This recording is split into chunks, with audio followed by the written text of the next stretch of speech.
Bonsoir Latif. Vous êtes journaliste à la radio Sport FM, la première radio sportive ici en Afrique. Et vous étiez sur les lieux où les éperviers devaient arriver et faire une caravane. Comment ça s'est passé? Merci. D'abord, il faudrait dire que l'arrivée des éperviers était annoncée pour 10 heures. Ça voudrait dire que depuis 9 heures, et la presse et le public étaient déjà sur place à l'aéroport international Yassine Beyadema.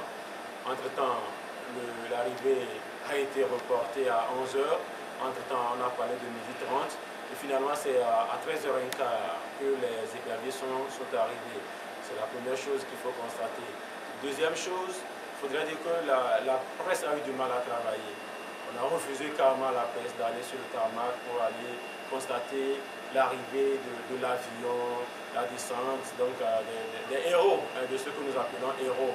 Ça, c'est la deuxième chose. Le comble, c'est quand on a vu des éperviers, visage fermé, sortir donc, de la salle d'honneur parce qu'ils sont passés par le salon VIP. Tous les éperviers avaient le visage fermé. Alors que le public les attendait pour les accueillir pour cette qualification historique pour la Coupe d'Afrique, les quarts de finale de la Coupe d'Afrique des Nations. Ça voudrait dire quoi?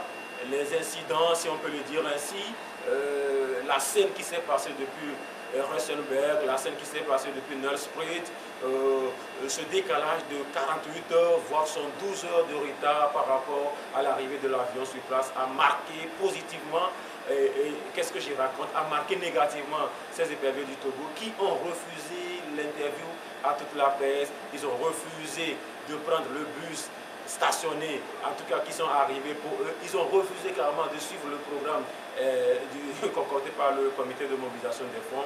Tout le monde est sorti, a pris sa route, en commençant par le capitaine, il est monté dans sa voiture, il est parti.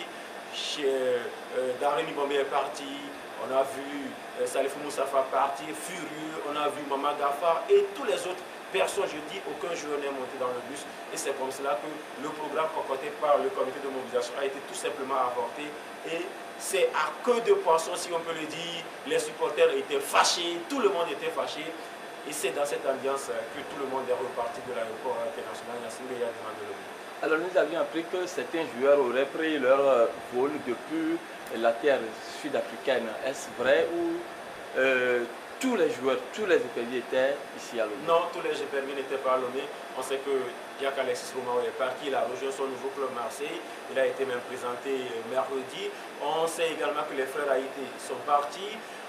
Il y a d'autres joueurs également qu'on n'a pas pu apercevoir. On ne va pas citer de nom, au risque peut-être de nous tromper. Mais retenez que tous les éperviers ne sont pas rentrés. Au-delà de cela, la délégation togolaise, tout le monde parle de bagages perdus. Les Togolais sont revenus sans leurs bagages. On ne sait pas ce qui s'est passé. Tout le monde parlait de bagages perdus. Les sacoches en main, ils sont revenus avec, mais le reste des bagages, introuvables, on ne sait pas ce qui s'est passé réellement. Voilà ce qu'on peut dire sur ce cas-là. Est-ce que vous avez fait un tour au niveau de l'esplanade du Palais des Congrès? Non, on sait que les joueurs, le bus devant, le bus des supporters et journalistes derrière. Voilà donc, c'est en quelque sorte en délégation que tout le monde devrait prendre la direction du Palais des Congrès en passant par un itinéraire bien dressé. Mais les joueurs ont refusé de prendre le bus. Les supporters ont refusé de prendre leur bus. Les 4 bus érigés pour cette délégation sont repartis vides. Ça voudrait dire que personne n'a pris la direction du Palais des Congrès. Le bus de la fédération a pris la route de la fédération. Les 3 autres bus de Sotral sont repartis vite vers leur destination initiale. Donc personne n'est parti, ni la presse. La preuve, c'est que nous-mêmes, on a replié. Nous sommes à la chaîne comme cela.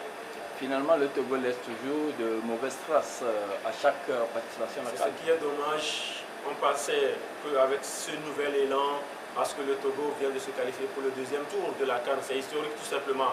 Mais avec cette scène, ça remet en cause cette belle prestation des éperviers du Togo qui sont rentrés, fâchés. Le public est obligé, en tout cas, de repartir bredouille. Pourquoi je dis bredouille? Parce que les gens ont voulu serrer dans les bras leurs héros. Ils ont voulu les voir sur la scène parce qu'il y avait un podium érigé au Palais des Congrès. il devait avoir des prises de parole, les interviewés devraient parler. Malheureusement, rien de tout cela. Même le Premier ministre qui était parti, on nous annonçait un accueil à la primature. Rien de tout ça n'a été fait. Le Togo se signale encore négativement, si on peut le dire ainsi. Merci.